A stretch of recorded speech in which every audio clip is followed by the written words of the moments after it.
So good welcome everyone to this final session of the School of Love, of the first series of the School of Love. And as we enter this last session, we can look forward and backward. Looking back over the sessions, we considered in the very first session how we have space and time. For what? For the School of Love. And to become free beings.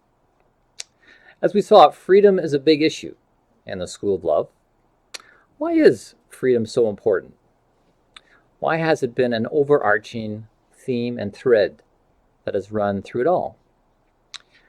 Why do we have questions around freedom? Why is it we need to be clear about freedom, and maybe we still aren't? And that's fine. So we may still be asking, what is freedom? What is the definition of freedom? What does freedom look like? And the fact that we ask these questions shows us something. We need to get it in order to get it. Is not being free the default as a human being? Can we have freedom if we don't really understand it? Can you think you have it, but not really have it? Or worse, don't know you don't have it. Don't know it's something to have and need to get. Why is freedom something you need to get? Because of the nature of freedom. That's the very nature of freedom. In order to be free, you have to be free to get free. Or not. Right? It's important to know when we're talking about being a free ego being, we're not talking about liberality. There's a difference, which is just to be free to do whatever you want, when you want, the way you want. Liberality. But let's break this freedom thing down a bit more into two ways of freedom. There's freedom from something. So, for example, freedom from addiction. Or free from an idea, such as the idea that the heart is supposedly some pump in the center of your chest, the mechanical pump. Or perhaps free from unconscious impulses that are driving the bus for us. Unconscious desires, instincts, and cravings, which we think is us, something in us that wants something, but isn't really us that wants it. We need to get free from that. And then there is freedom to something. For example, as a teenager, I was so excited when I turned 16 and was free to drive the car. Even though I didn't have a car. But my parents let me use their car, so I had the freedom to go farther away spatially in their car. Then they let me stay out later on weekends, so I was free to go further away in time. We have freedom to travel, unless there is a travel restriction, of course, which is sometimes the case. So freedom is not necessarily liberality, where there's just unlimited expansion and liberality, as I sometimes hear in New Ageism. It's all about freedom, expansion, no limits. But freedom has limits. Freedom needs form. It sometimes needs to be negotiated within whatever context we're talking about. There are different types of freedom: political, economic, religious freedom, freedom of speech, freedom of choice, freedom over your body, freedom over your own mind, free thinking. Free thinking. This is where it gets closer to home. This is where freedom starts. On the inside, not on the outside. Even if you were in a prison cell, you can still be free in your own being, in your own ego, in your own mind. It doesn't necessarily matter if you're living under a repressive political, economic, or cultural regime, which may always exist in some form. As Morpheus taught Neo, free your mind. So when we understand this correctly as ego beings, we will see that we need to break free from ourselves so we can be free to be ourselves. So I know it sounds paradoxical, and that's okay, because paradox is an indicator of high truths. And I look forward to more unpacking of this understanding of the ego's mission to seek freedom, and more knowledge about this and all the things related in what's kind of becoming a theory of everything here, including love. And I feel all this can be wrapped up in 3 little words: plan, plant, planet. Plan, plant, planet.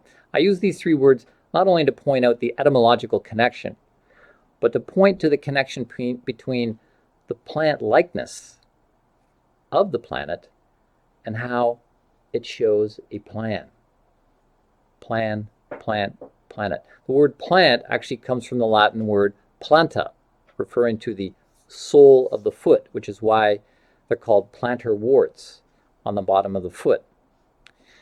And we plant a plant because it is something put underfoot,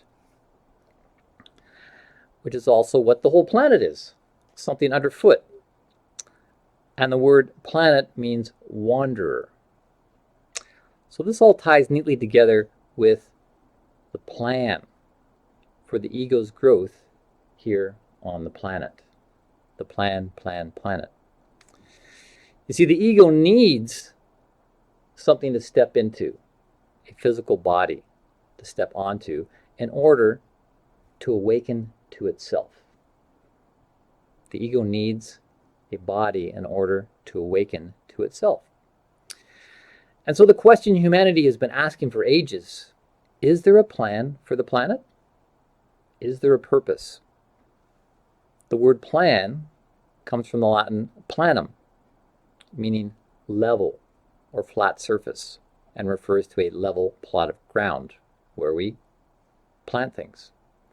And is also related to the word plane, plan and plane.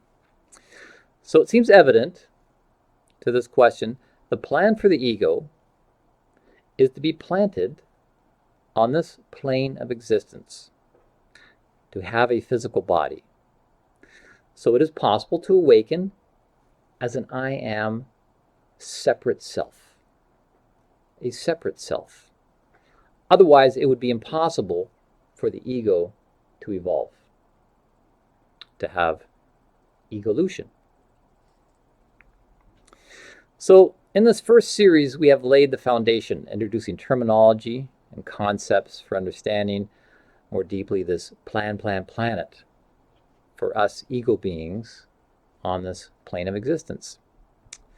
Going forward into the second series, following this, the focus will be on the practicalities and the challenges of living love as separate ego beings. Practicalities and challenges, and how to span the distances between each other. Making love living and real. Making love the leading edge. And so the second series of classes is going to be called Love in Action, which could be heard 2 ways. Love in action, where love is in action, or the complete opposite.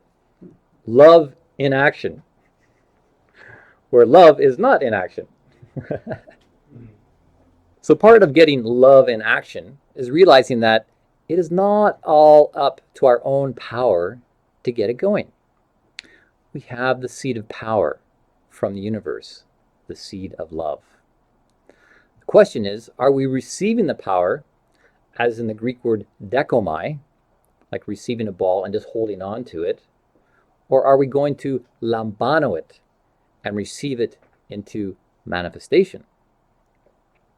Are we capable and skilled to take the greatest thing that the universe has to offer, a seed of great potential, not a seed as in a garden variety earthly seed, which we know will live and then die because it's corruptible, but rather we're talking about an invisible seed, an incorruptible seed, a seed made of love.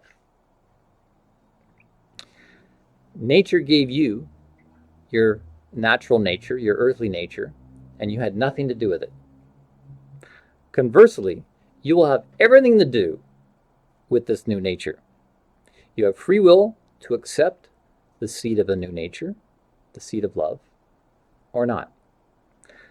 To receive it with your heart and let it grow there.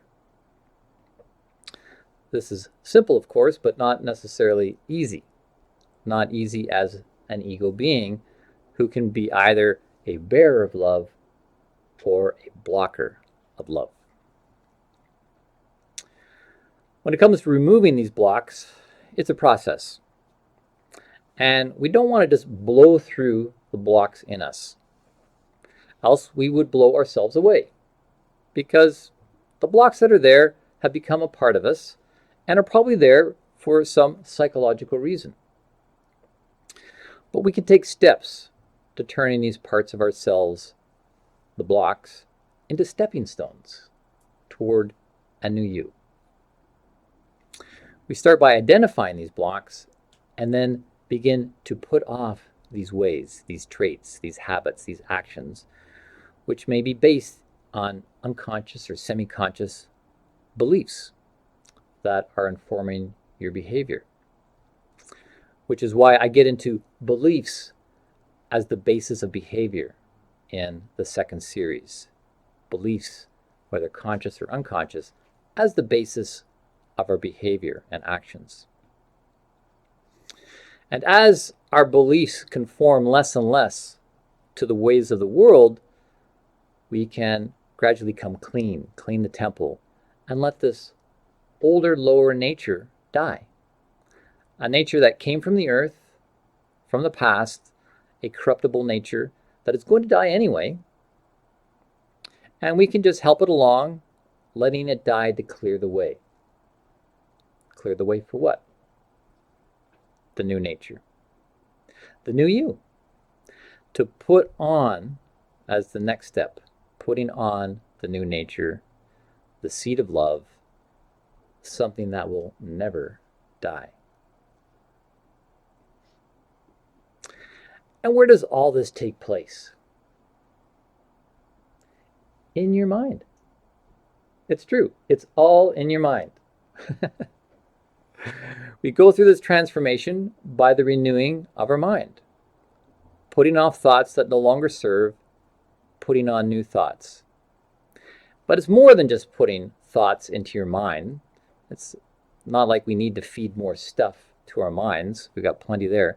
But we do need the right stuff, the best images to identify with for the new nature that will lead to the right action.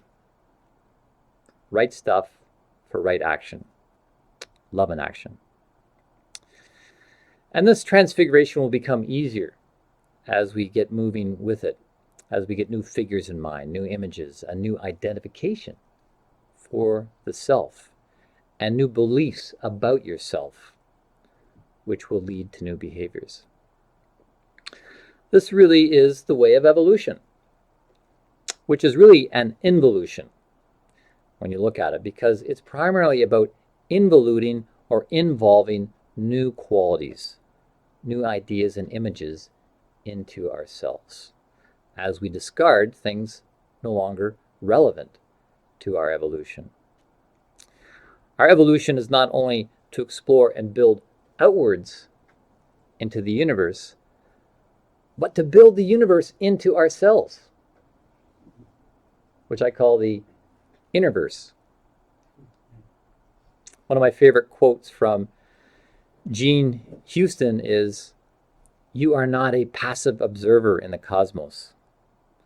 The entire universe is expressing itself through you at this very moment." We need to make that happen. And so the work of life really takes us in two directions, outward and inward, which is why the ego struggles in its role as the great balancer. The ego is the great balancer, working to reconcile all dualities, all the dualities of life, all the dualities of the universe, inner, outer, dark, light, past, future, mechanical, organical, yin-yang, etc., etc. The ego is a student in the University of Duality. It is a craftsperson working with the raw material of the universe, which in its organical side seems random and chaotic in some ways, but in other ways seems mechanical and predictable, right? And so in the planet, we work with this creative tension of duality, working with the two-ness of life, always looking for the expression of a possible third, born out of the polarities of two. What's the third? What's the new possibility? And in working with the poles of polarity, we can generate movement and motivation, metamorphosis from one state to another, from a lesser developed state to a more developed state, and even reduce back to a less developed state if we wish. It can go in both directions. It's not magic. It's just understanding the dualistic dynamics of duality and harnessing their power. We're not going to be free if we're simply and unconsciously living and driven by impulses inherent in nature. And so we're talking about the ego going beyond itself, its nature, to grow itself, to bring about upgrades, you could say, to its nature, and even upgrades to the earth itself, which I like to think of as our motherboard. Upgrades to the motherboard. So you see, we keep coming back to this thing about the work of the ego. We keep coming back to the ego itself, because the ego is a central, enduring entity in the universe. I like to call it the never-ending ego. Because whether we like it or not, we have to live with it, and we got to love it. The idea of the ego is a challenge to understand, as with freedom and love and other things we've been looking at. But that is one of the jobs of the ego, is to understand itself. The ego needs to work at understanding itself. Our ego has a job. Matter of fact, you as an ego being have lots of jobs. There's never a time while you're here in the planet that you don't have a job to do. But make note that the nature of the ego's work has changed over the ages. In past times, its work was to do what? Well, in the past, its work was really to prepare for the future. The ancient teachings are really addressing the preparation of the ego for the future. Future what? Freedom. We're back to freedom. In past ages, we were preparing the ego to ultimately be a free ego being, a freego. Because the human is not necessarily prepared to handle certain levels of freedom. Are you ready for freedom? Can you handle freedom? How much freedom can you handle? In the past, the ego was actually kept quite small, even dissolved at times, dissolved into the body of community, and was taught it would dissolve at death into an ocean of divinity. So in the past, earthly life was lived in the light of this teaching. And the ego's task was, at that time, mostly assigned from outside, by the tribe, the clan, the family, the lord, the master, guru, pharaoh, king, some form of superego in the Freudian sense to keep it in check.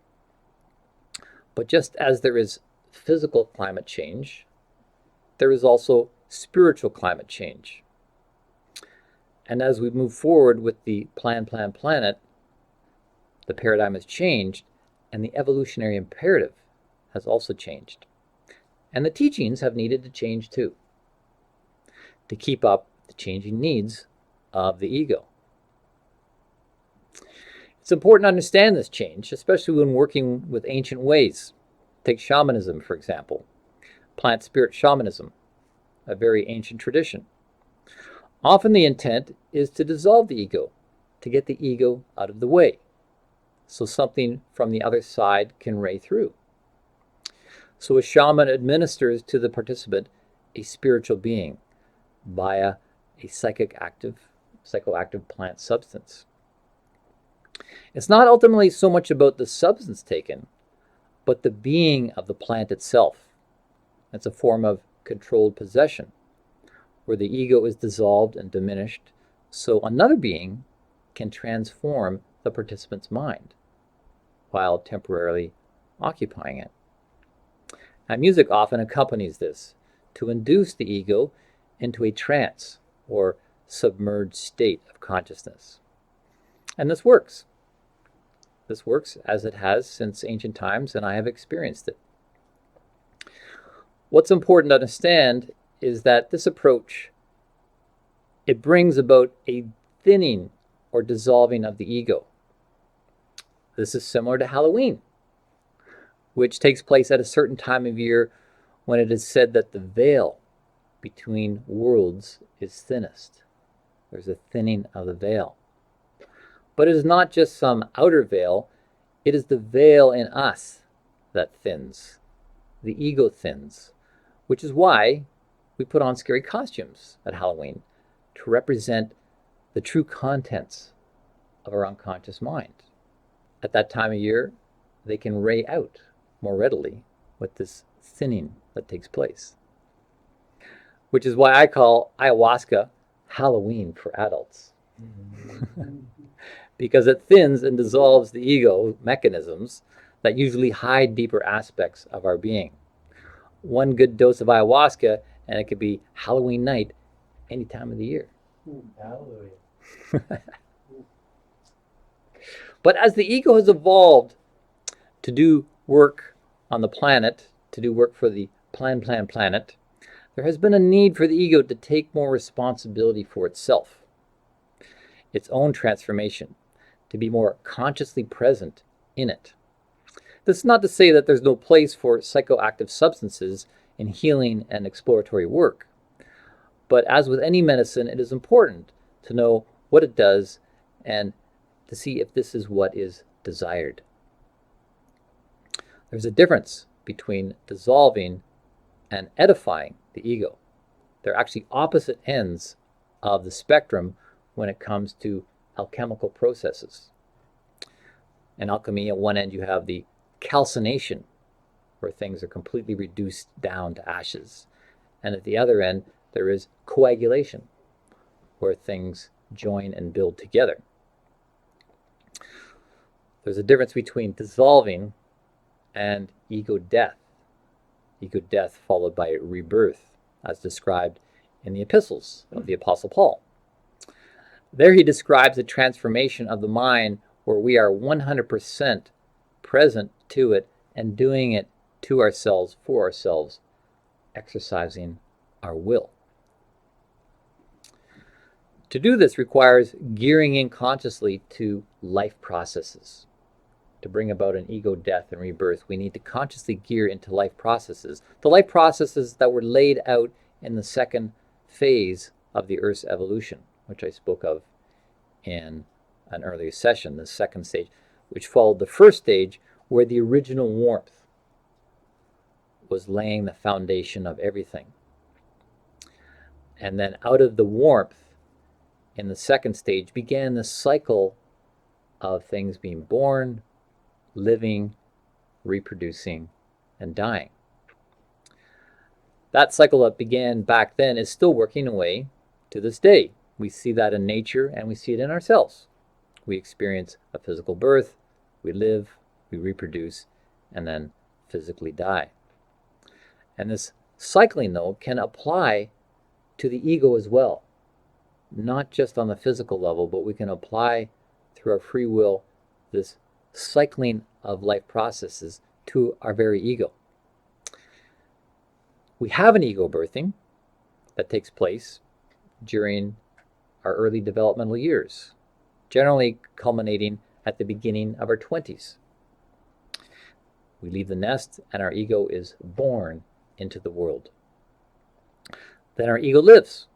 It has a life of its own, an inner life, as distinct from its outer life. And the ego also reproduces.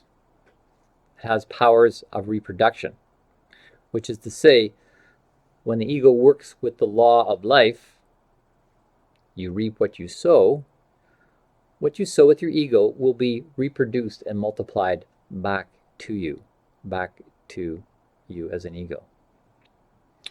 And then lastly, there we can have an ego death.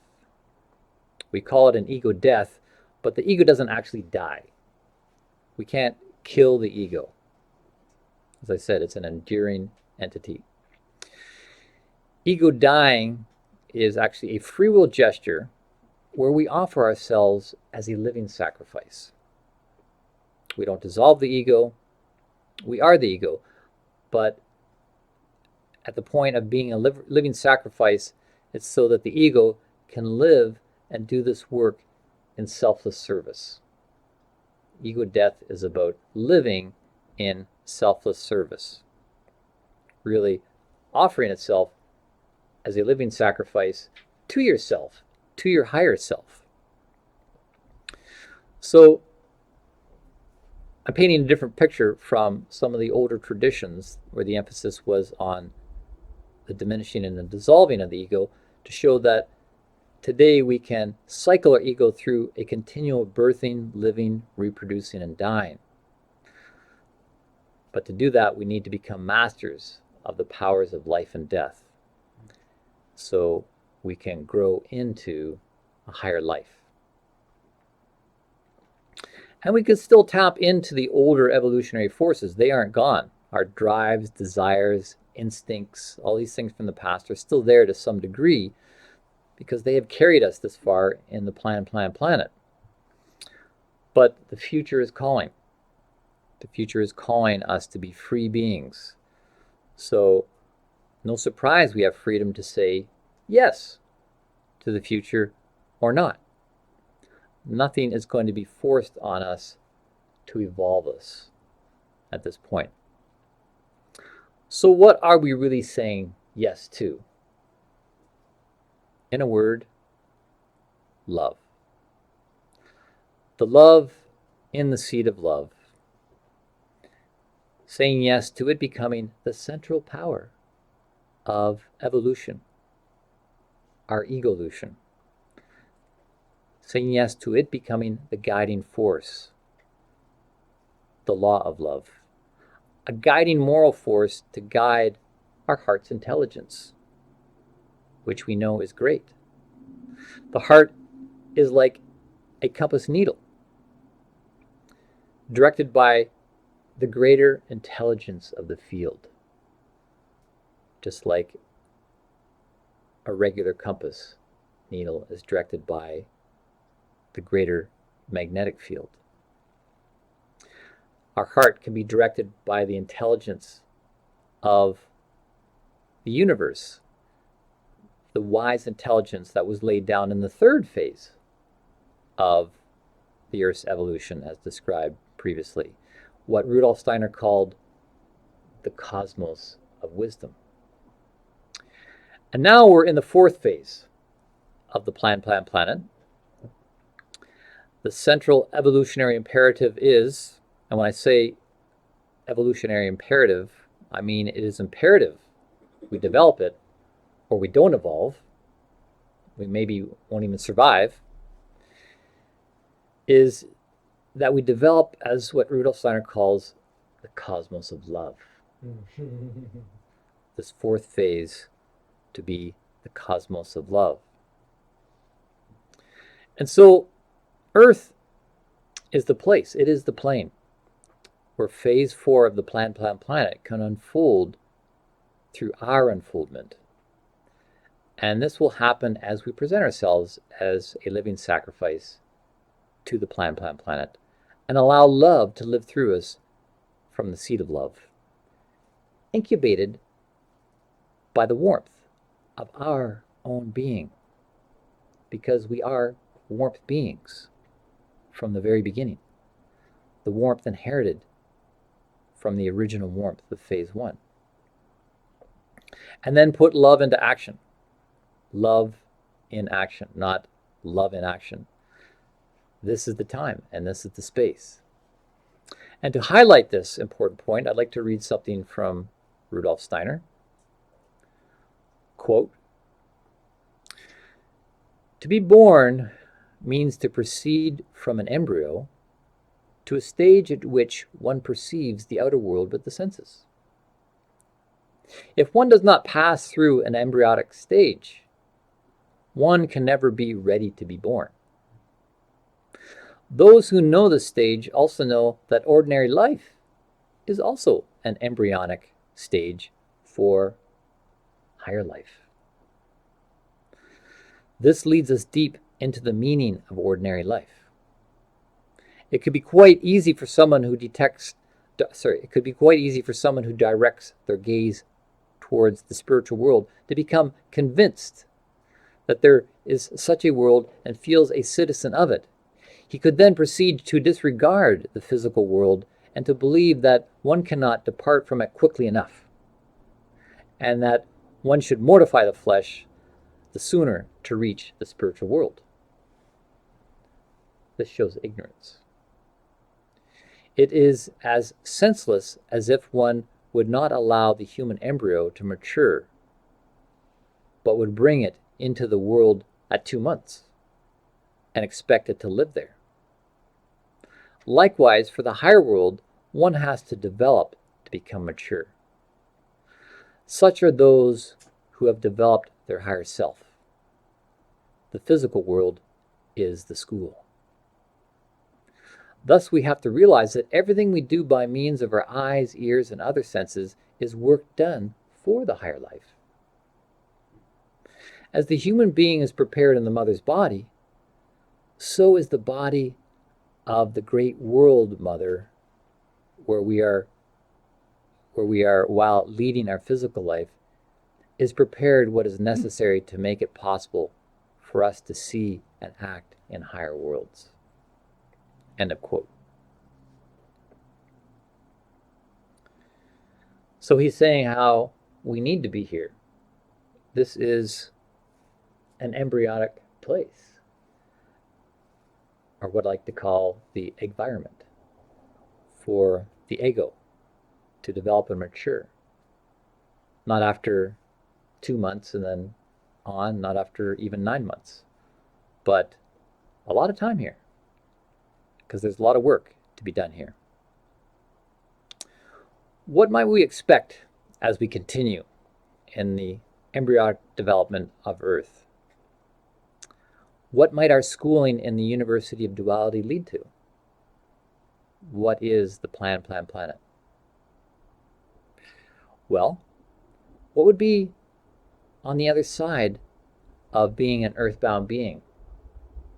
What would be the other end of the pole of being an earthbound being? Could it be a universally human, which is part of the title of the session's talk, the universal human, sometimes referred to as the higher self, a being of love. Because love has been sown, so love will be grown. Back to this important question sung by little Oliver. Where is love? Does it fall from skies above? Is it underneath the willow tree that I've been dreaming of? Does love come from above or come from underneath the willow tree? Paradoxically, both. Yes.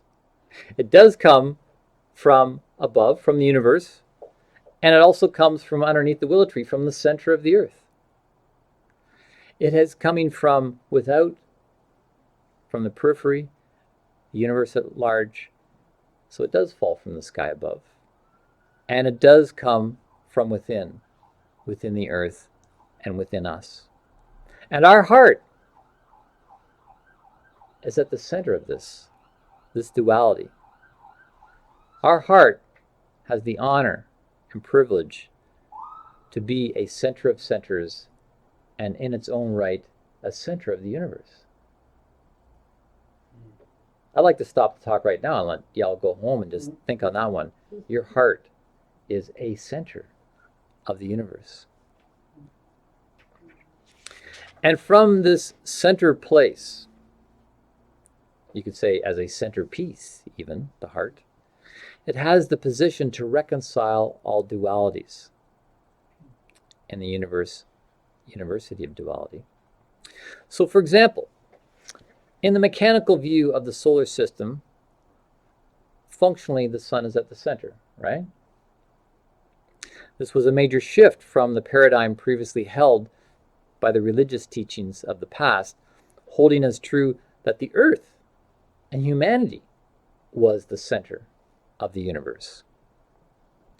This is now considered subjective and qualitative. And if you think about it though, based on our egoism, which is different than egotism, egoism is a egocentric perspective, we can feel that it's qualitatively true that we are at the center of something. To feel at the center. But with the advent of science, that perception was ousted with the rise of objective perception, which ironically, objective perception grew parallel to the growth of the ego. It was the growth of the ego itself that brought this capacity for objectivity through a separation with the other. So the pendulum has swung to the opposite side, and now we have a sun-centered paradigm replacing this previous one, the previous geocentric one, which you could say was really an egocentric one. But let us remember, in the university of duality, there are always two things going on simultaneously. And it is our challenge with our omnidirectional cognition to be able to work with both sides of duality simultaneously, even if it means dealing with paradox, which can actually be a good thing. What this means is that out of two-ness, the potential for a third can be born. And in this case, we're talking about a third perspective between a geocentric perspective and a heliocentric perspective. And in this case, we're talking about the third being a blending of these two perspectives, these seemingly oppositional perspectives, where paradoxically, both the heliocentric and the geocentric perspectives could be held as equally valid. Both our subjective and objective experiences are honored. This again is phenomenological science that we've been talking about from the beginning. So I know it sounds paradoxical that you can have both perspectives simultaneously valid, but I learned early on in my seeking that when one encounters paradox, one is actually getting closer to great truths and deep mysteries. So we shouldn't shy away from paradox and seemingly contradictory things. Because even though the sun-centered perspective is functionally the case as the gravitational and mechanical center of the solar system, the Earth is the organical center. This is the life center. This is the life center of the solar system. This is where the ego is being born, getting a foot on the ground and growing up as part of the planet. This is the phenomenon we are subjectively experiencing. If the solar system were a family, we could see the sun as the father center, but the earth as the mother, also a center. And out of this duality, a third is born, which we can all relate to, having had a experience as a child. Or as a child, at times we felt like the center of the family. Everybody looking at you, treating you like the little prince or princess.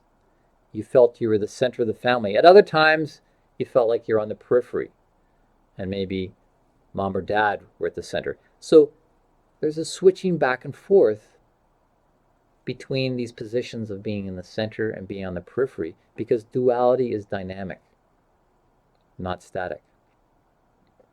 And so it's the same with the solar system, opening the door to a third, paradoxically, third perspective, which includes both perspectives.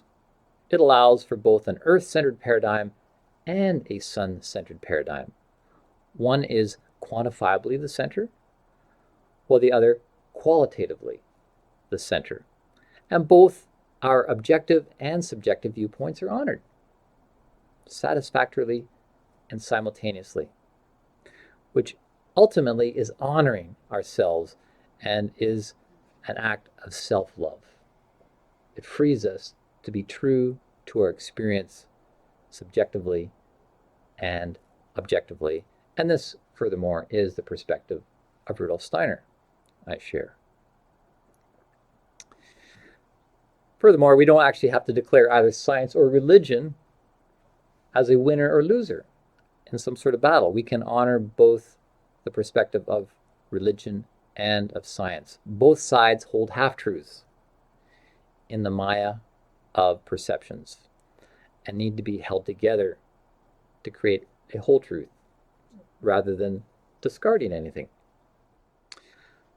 The center-periphery duality is another duality the ego is responsible to reconcile.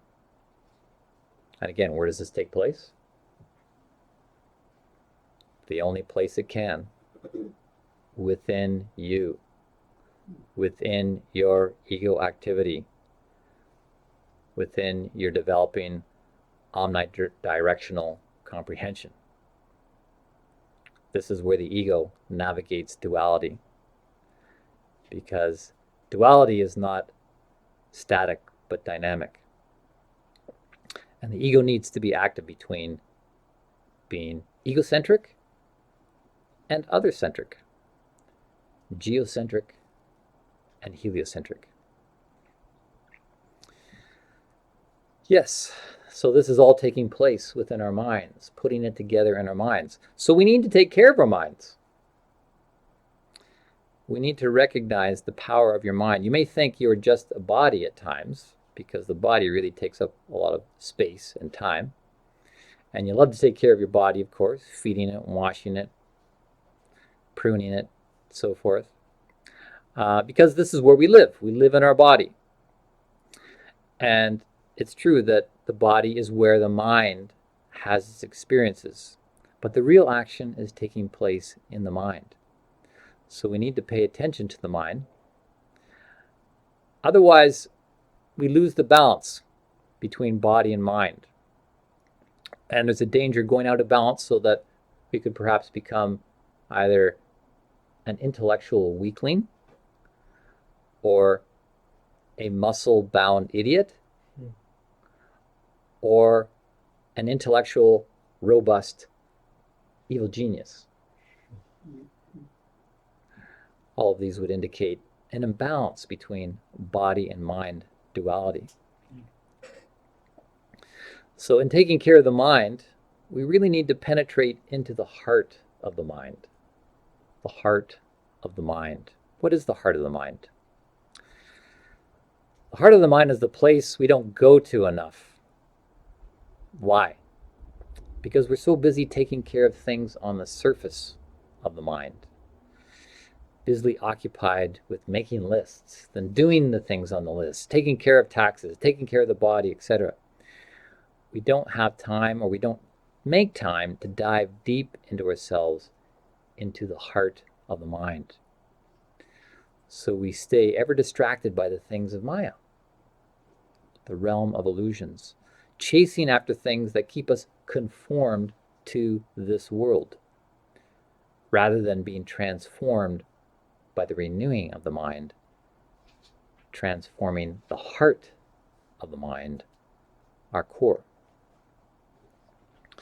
So the heart of the mind is the seat of your inner life, your personal life, and it's up to you who or what resides at that seat. What sits at the seat of your innermost core? It is up to you to govern that part of yourself. You are the sovereign being who presides over the seat of your personal life. And when it comes to the heart of your mind, it's not just what thoughts you entertain lightly, but the ones you really hold there. You really take a hold of and you hold off. This is the greater portion of you. The surface of the mind is like the tip of the iceberg, but the heart of the mind is the iceberg itself, beneath the surface. But by far is the part that will determine your life the most.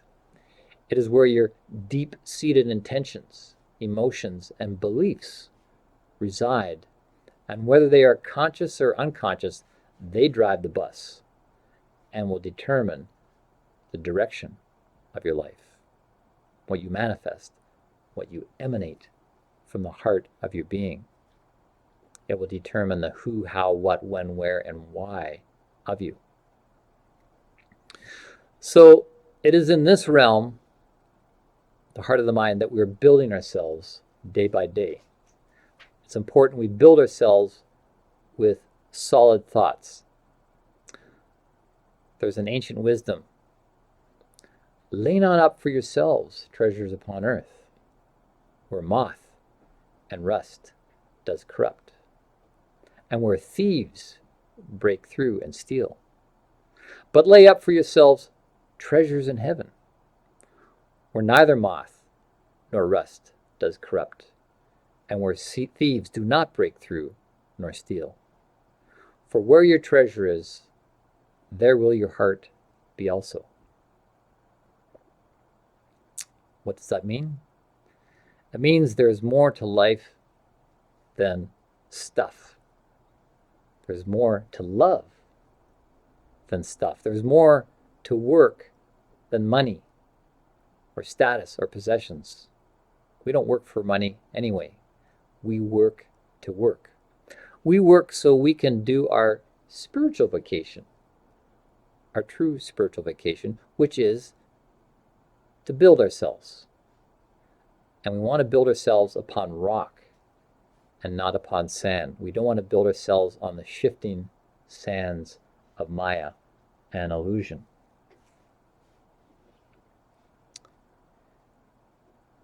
It's not that we don't need external things. We need them to support the quality of our inner life. And it's interesting to note that what you put in your mind and what you put in your body both go into your blood. What you put in your mind and into your body both feed the blood.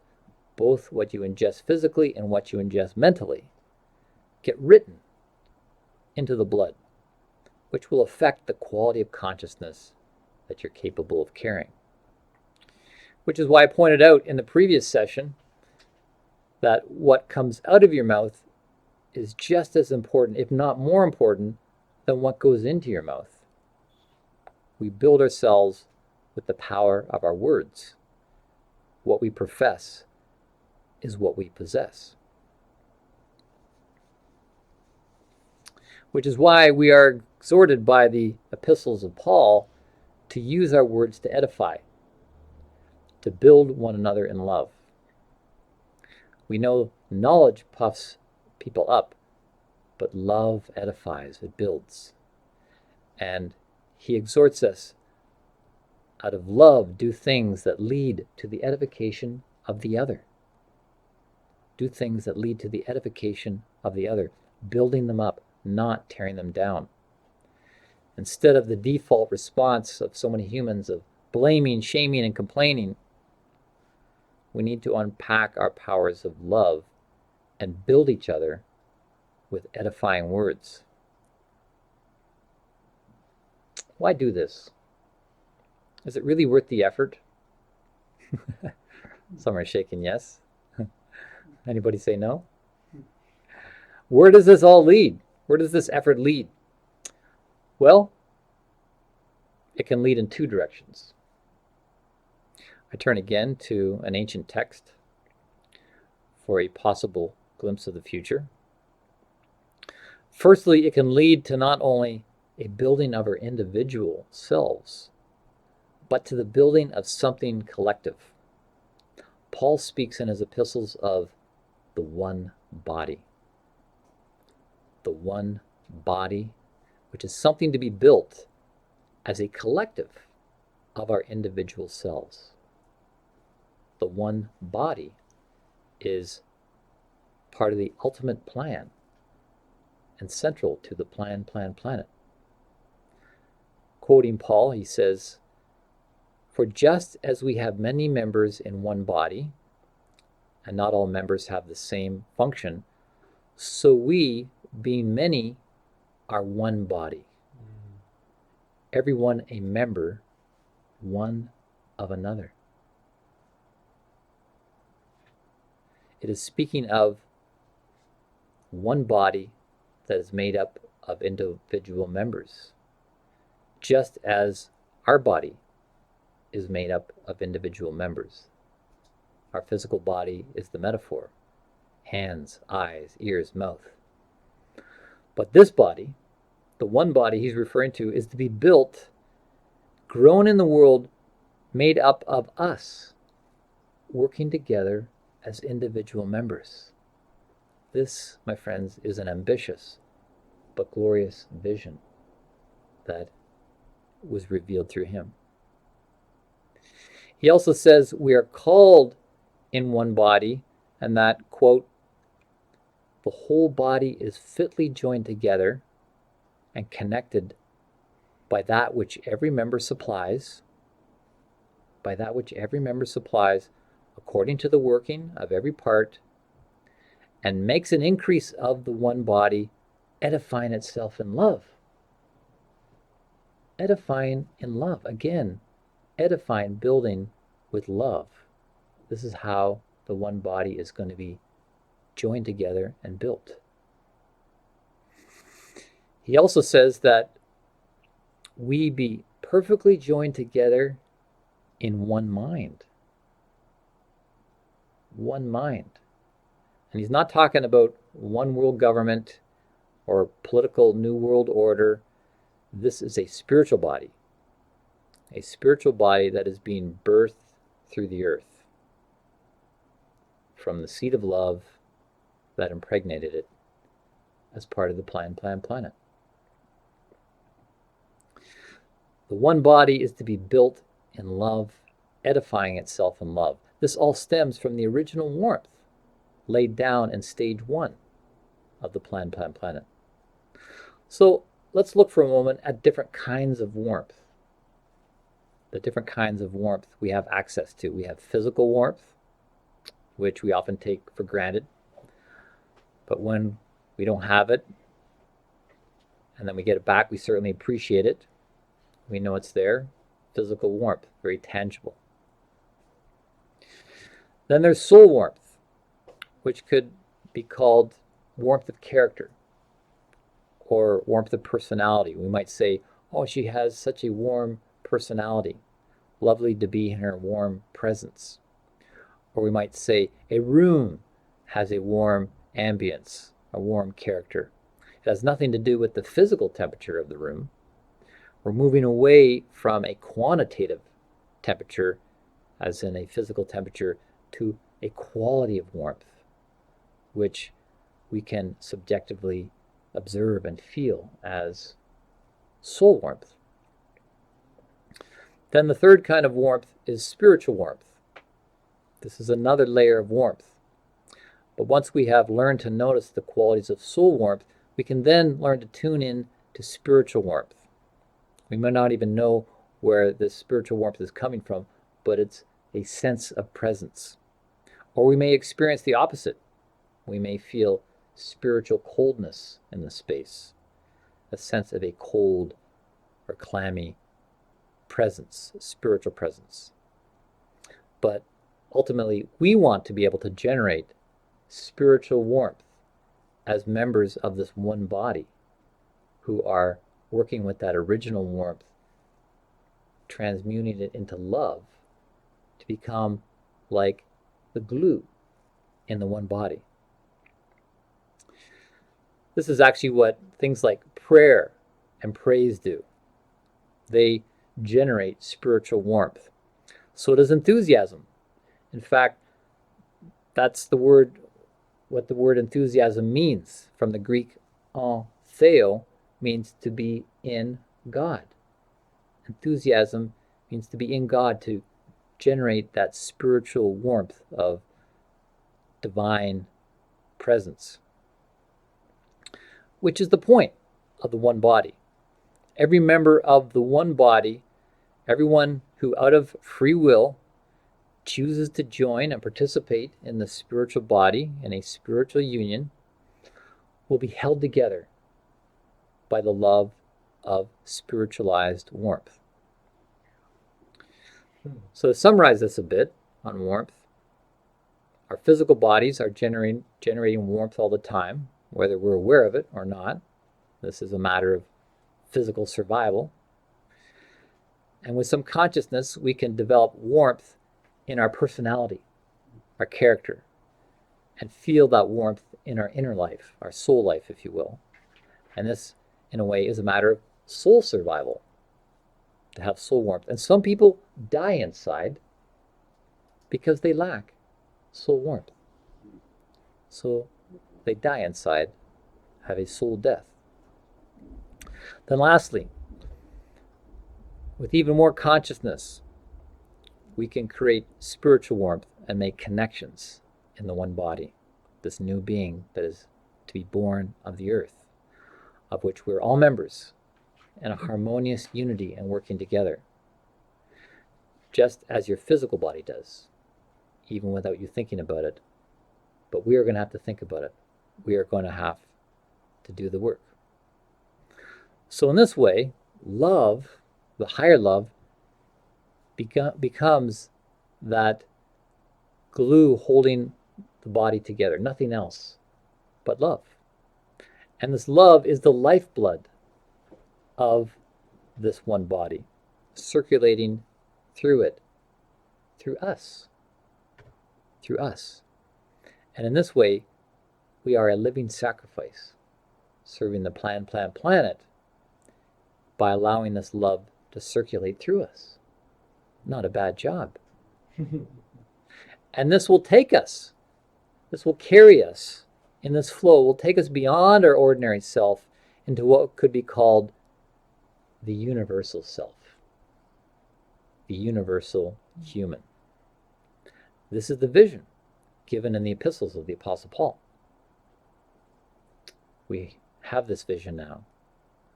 We have the picture, we have the power, and we have the free will.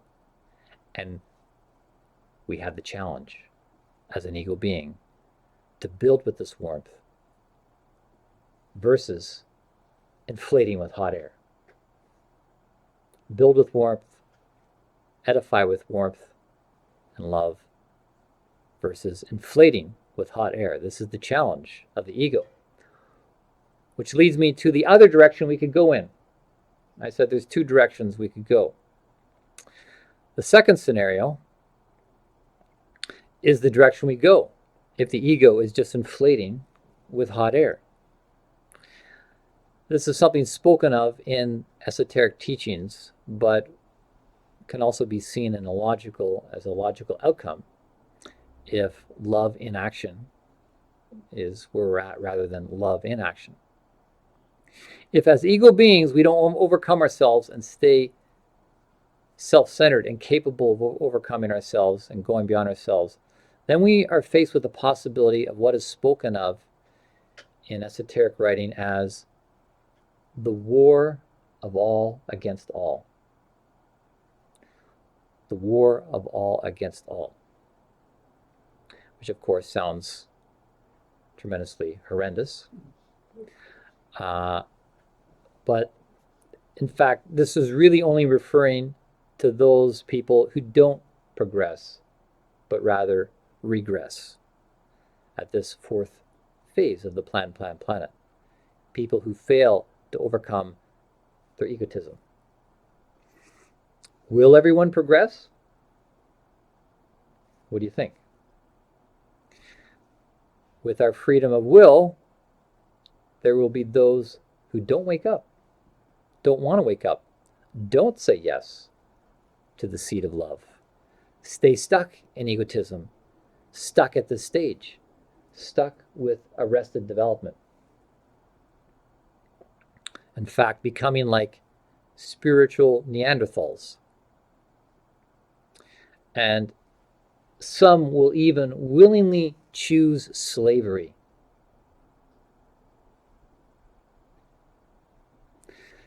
These are the humans that will be involved in the war of all against all, which will be led by evil geniuses and black magicians.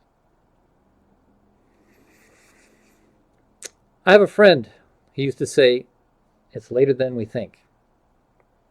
I'm not saying all of this just to add stress to your already stressful existence, but to motivate us all to wake up to a better vision of what we can truly accomplish. To build ourselves on solid rock and not on the shifting sands of egotism and vanity, but rather to edify each other with sound words and ideas, and to build ourselves together in one body, fitly framed together with love. For me, this is all an interesting way to look at what is going on in the world. And I've been fascinated with the human ego ever since my older sister brought home her Psychology 101 textbook from university. And I immediately gravitated to it. And since then, through my own training in psychology and in my one-to-one work with people, I have sometimes referred to myself as the ego doctor, seeking to support people on that level of their development. But now I would like to add another title to the Doctor of Ego, and that is of the Professor of Love.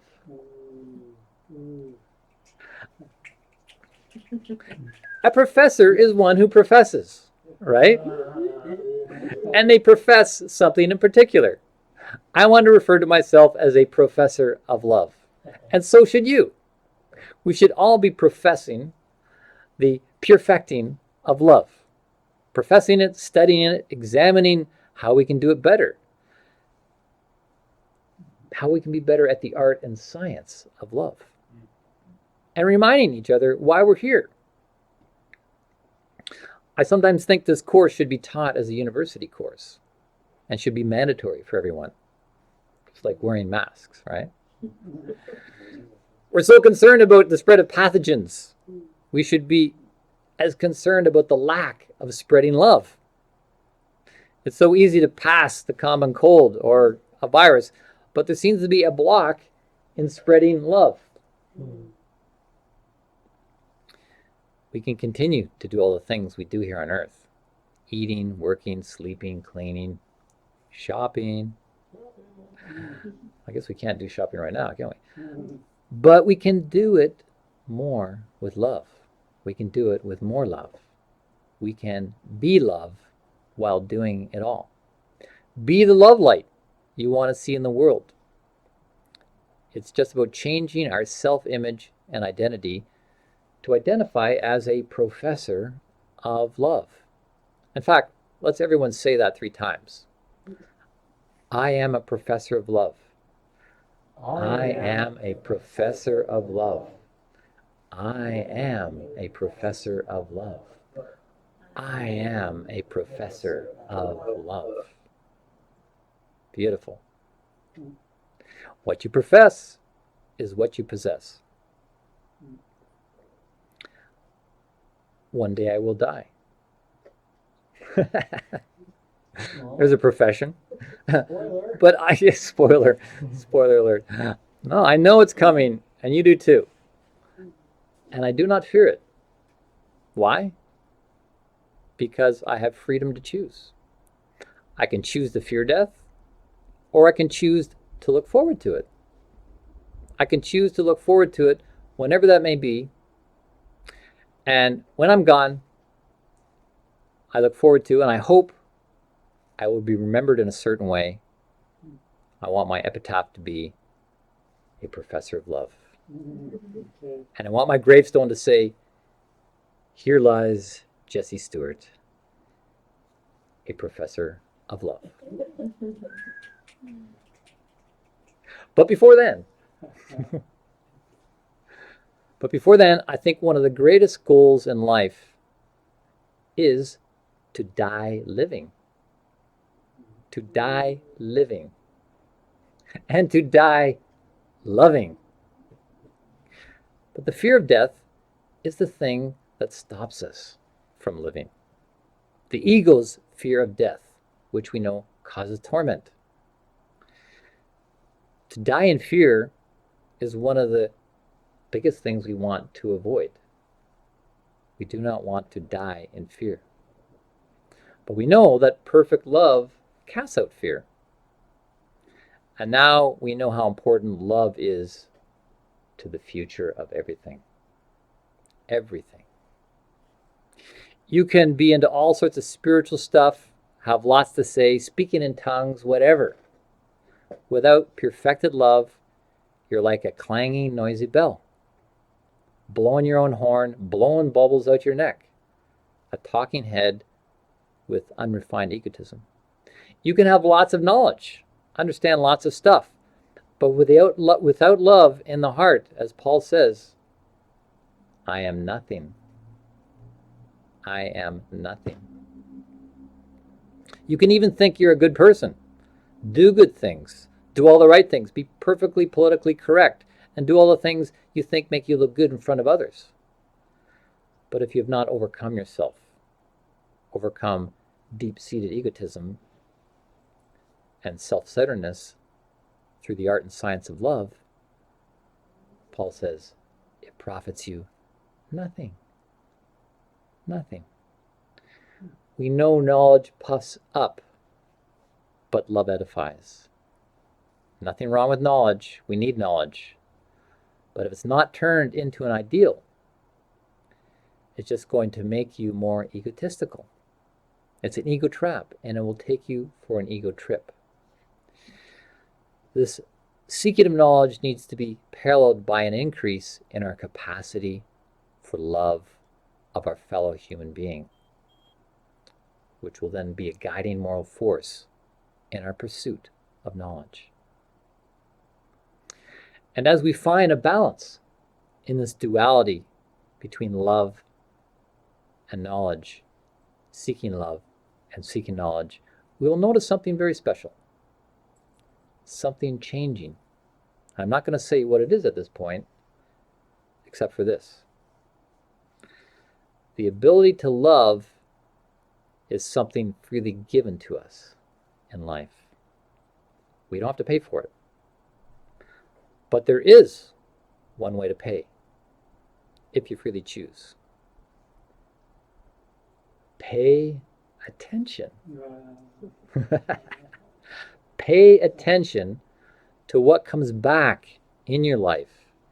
Pay attention when you give out love, and you may discover it comes back to you, but from a different direction than you sent it out. Incoming from omnidirections. Because love is omnidirectional, just as we're meant to be omnidirectional. So as I bring this final session to a close, I'd like to share a little glimpse of what lies ahead in the second series of the School of Love, Love in Action. Just a little sampling. It will be looking at love versus desire. And as I mentioned earlier, we'll look at beliefs as the basis of our behavior. And where is the place of belief in our ego nature? Also looking at how to manifest a whole mate, not a soulmate, but a whole mate, a mate that will help you to be whole, W-H-O-L-E, whole mate. Also tapping into the genius of your higher self. Overcoming addictions through self-love. And also canceling cancel culture through love and action. Double negative. When we get more and more people into love in action, going forth and multiplying, sowing from the seed of love, imagine what kind of warmth will fill the world, swaddling the world like a warm blanket, incubating the birth of this new being, the universal human, the one body, united together in love.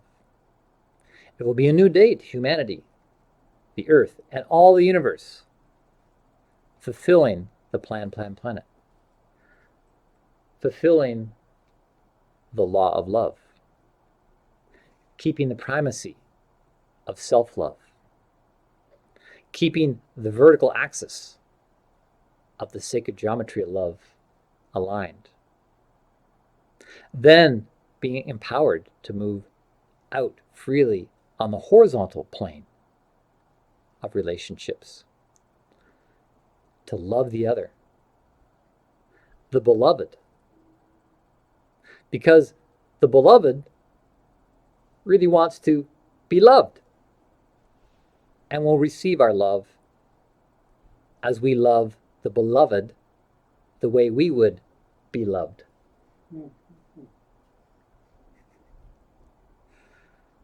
That's one of the love assignments, is to repeat that. Practice makes perfect.